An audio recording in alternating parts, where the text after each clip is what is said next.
सत कथा कहवाटा एटा कोन अपराध शुणुचु जे आमको मारिदेवा विभिन्न जगह धमक दिया जदि आमर किसी हो जाए ये भद्र मुस्लिम जमात 14 मुला दायी रही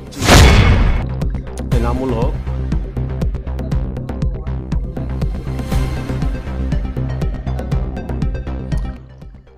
मुझा सोशल मीडिया देखिली तापर जोटा माइकटा खाली बुलिला मदिरा मैदान 200 किलोमीटर 200 मीटर पर्यंत 144 जारी रहा कहीं से रही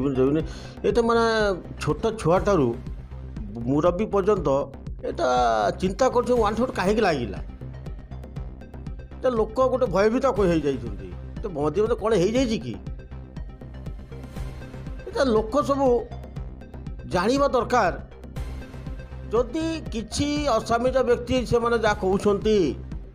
आमको इमती कले सेमती कले किंतु जदि जड़े लोक सबीर खां जदि से गोटे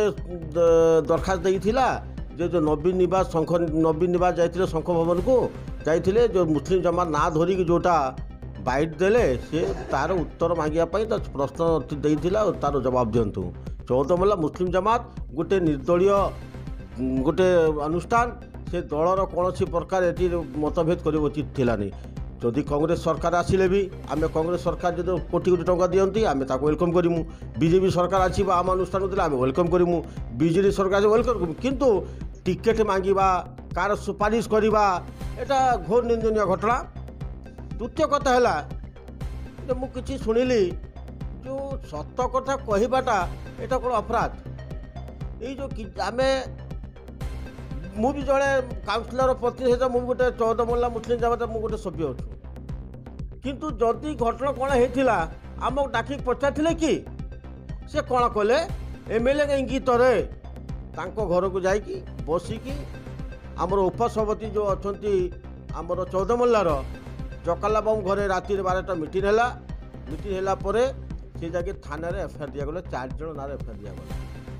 राति एफआईआर दिगला दिन कौन है से 140 लगिला ये मौलिक अधिकार अच्छी समस्त सोशल मीडिया कहवाई तक मौलिक अधिकार चिन्हट कर घोर निंदनीय घटना किंतु आम जाना सोशल मीडिया आपको कहीदे आमर जो 4 जन व्यक्ति ना एतला दिखाई